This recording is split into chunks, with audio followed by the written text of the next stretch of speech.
students of P2L. This is Miss Lily, and I am doing your lesson for today about your project learning. So just give me a moment while I set up the PowerPoint.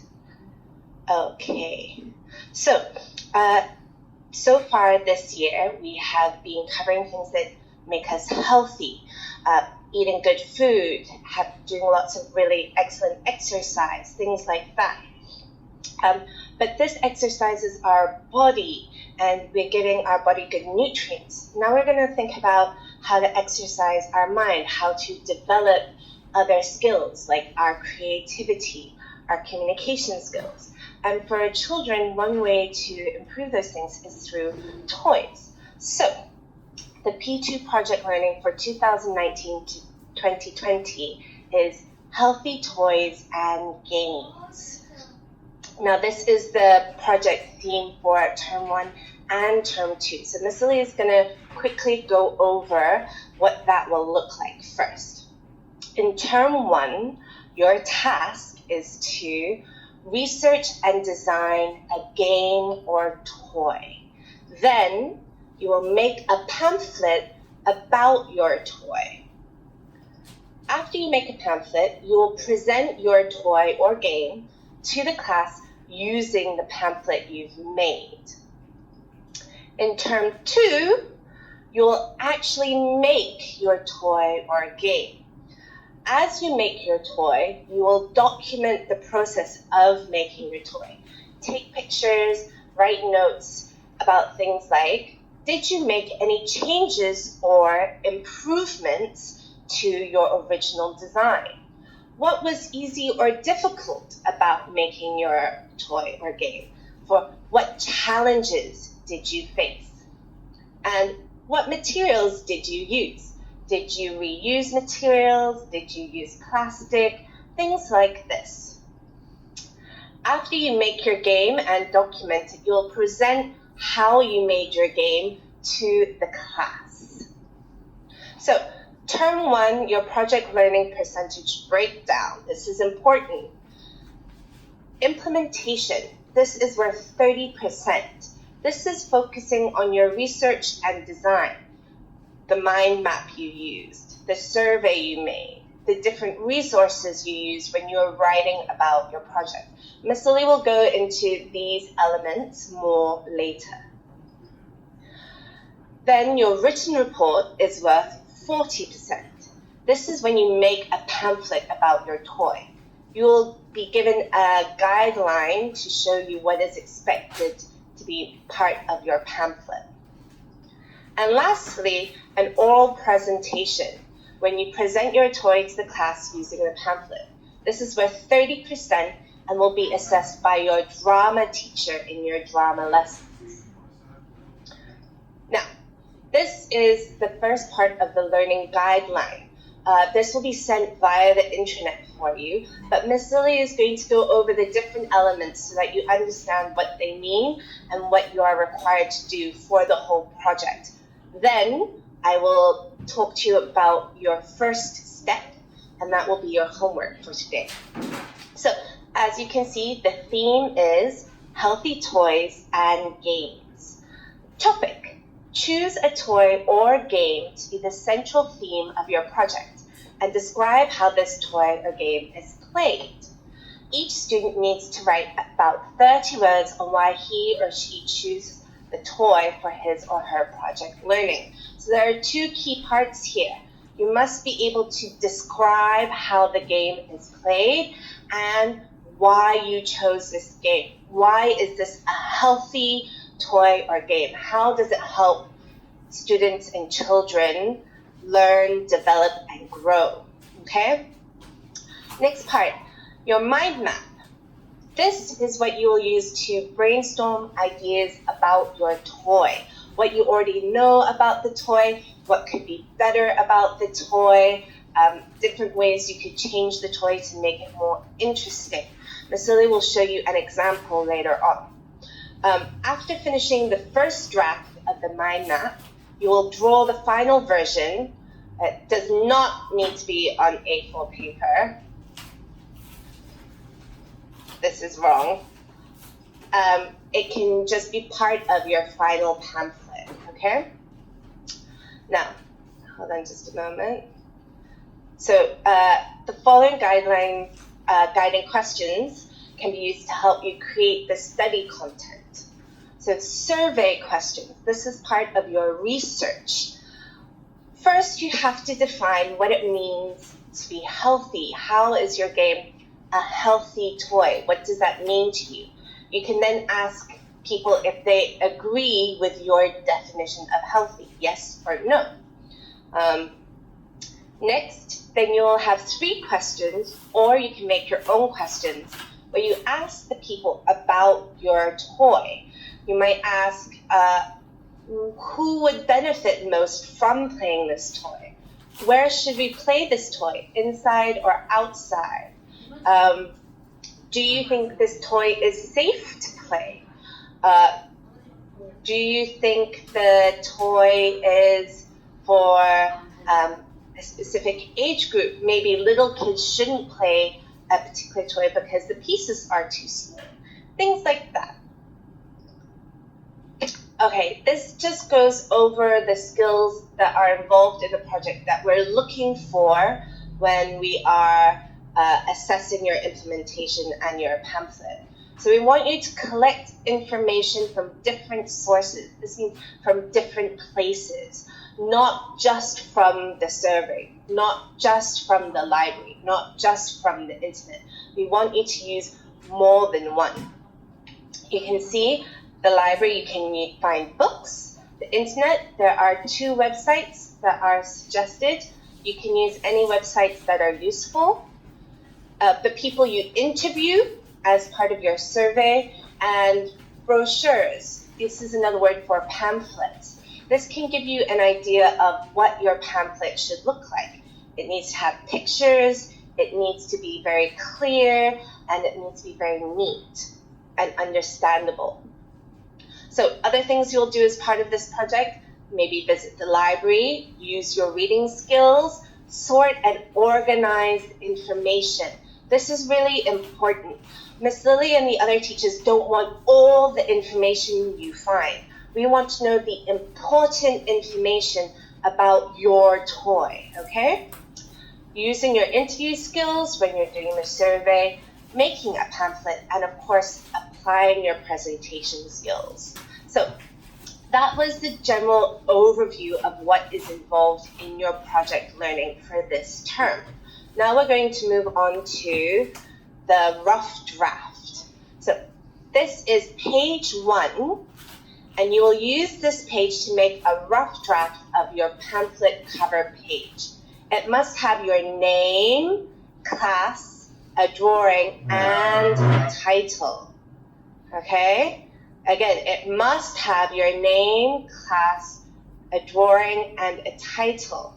For example, the name of your game, okay? This just needs to be roughly done, but it should match your final draft, your actual pamphlet, okay?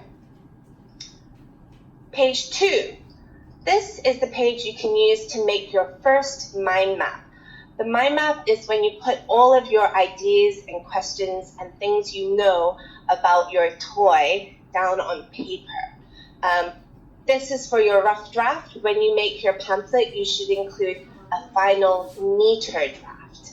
Okay? Miss Lily will show you an example of a mind map later. Next page, this is where you should write 30 words on why you chose this toy or game for your project. Very important. Do not write this page until you have done the survey and research, okay? The reason why you shouldn't write this until you have done the survey and the research is you can include information from your survey.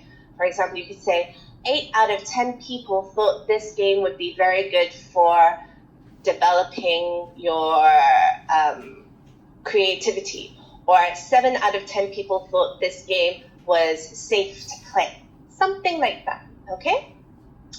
Right, next page. Page 4 and 5 now goes on to giving the information on how you play the game. There are a few parts. How many players can play this game? Is this a game for 2 people? Is it a game for up to 6? Can more than that play the game? Okay.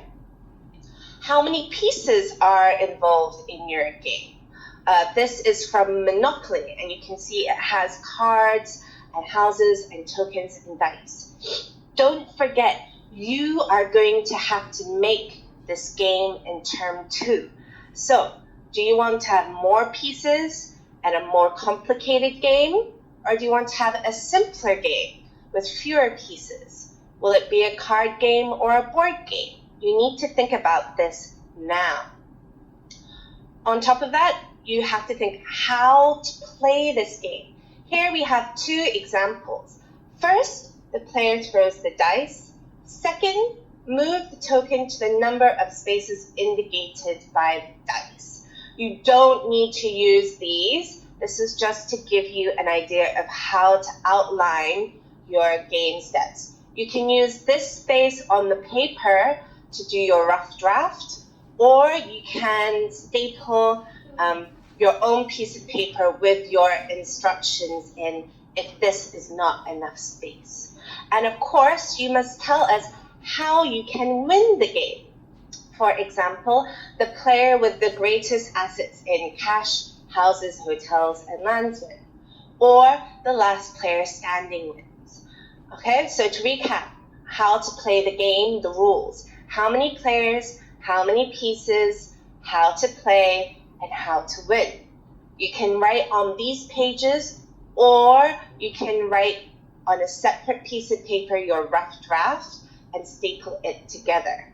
Now, at the end of your pamphlet, it's very important to include acknowledgement and credits. You're not doing this project by yourself. Maybe your mom is helping you do research on the internet. Maybe someone at the library is very helpful. Maybe your little older brother or sister gives you some really good ideas. So it's important to say who helped you and how they helped you. Then you must include your references. This is how the teacher knows what resources you used to make your pamphlet. If you used a book, include the name of the book, the author, and the publisher. Excuse me, silly. And if you use the internet, you should include a hyperlink that is the website so that Miss Lily or the other P2 teachers can look where you got your information from. Okay, so that is the guidelines overall.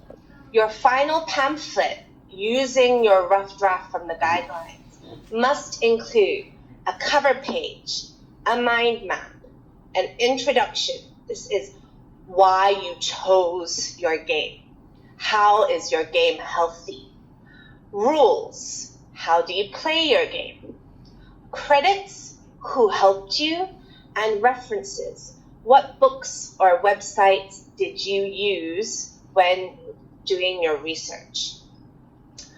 Okay, now you don't have to start from scratch. Do use toys available at home or toys you played or games you've played before as inspiration. However, try to add something new to the game. Miss Lily will explain in a minute. So, your homework is to choose a toy or game for your topic. Then make a mind map.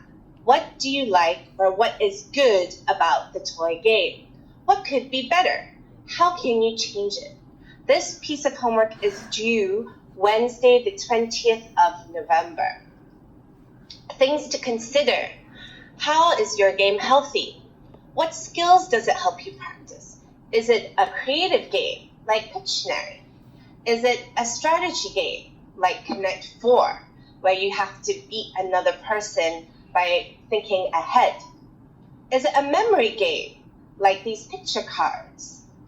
Is it a physical game, like these bowling pins? Is it a communication game, where you have to talk to another person? like Guess Who? Is it a cooperative game where you have to work with the other players to win? Or is it an educational game where you maybe practice your math or your English skills? Some games also use more than one of these skills, okay? Like Guess Who helps you practice your English and your communication skills. Other things to consider. How many people can play? What age group is it for? What kind of game or toy is it? Is it a board game, a card game, big or small? This is important when you think about having to make the game in the second term. And as I said, how easy or difficult will it be to make? These are things you can think about when you're doing your mind map. So here is our example. Miss Lily chose Jenga for lots of reasons. Let's have a look at her mind map. Okay, so you do not have to do it in good or bad, or things you like about the thing or you don't. This is just an idea of how you can organize your thoughts. So, good things about Jenga for Miss Lily. It's fun. I really enjoy playing it. And people from who adults can play, children can play. There's no age limit on who can play Jenga apart from very little children. And there's no limit on the number of people who can play. You can play with 2 people or even by yourself, or you can play with a big group of people. And here you can see I have thought of a way to improve the game. Maybe have a team option on how to play. Jenga is very good as a physical game. It helps you practice your fine motor skills. This is when we talk about using your fingers and your hands.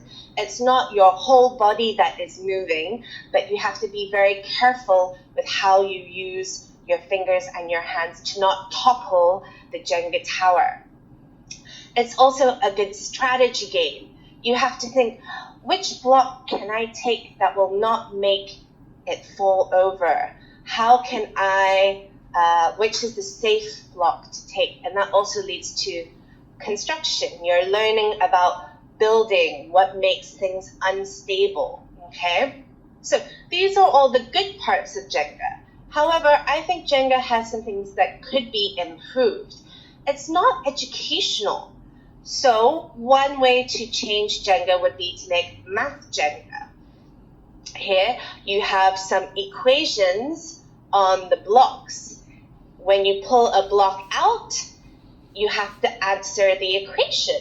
If you can't answer the question, maybe you have to play again. This means you are more likely to lose. Same idea, but change it to sight words. And then you have to use the sight word in a sentence. This is practicing your English skills. Or maybe you think, how can I make Jenga even more difficult? Maybe you can add colors to the Jenga blocks. One block is red, one block is yellow, one block is green, one block is blue. Then if you have a spinner, you have to choose a block from that color. This means you cannot take any block. You have to pick a specific color block. That would make the game much more difficult. So this is just a few ideas for one game. You can include far more elements to your mind map based off of these questions and these things, okay? Now, so just to recap and pull it all together, your homework is to choose a toy or game for your topic. Okay, this must be a healthy toy or game. Then make a mind map about what is good about the toy game. How is it healthy? What skills does it practice? What do you like about it? And what could be better? How can you change the game? Okay, and this homework is due on the 20th of November. Okay, that's all, boys and girls. Thank you so much for listening to Miss Lily. I'm sure if you have any questions, you'll be able to ask your teachers. and contact us on Class Dojo. I hope you are all safe and well. Goodbye.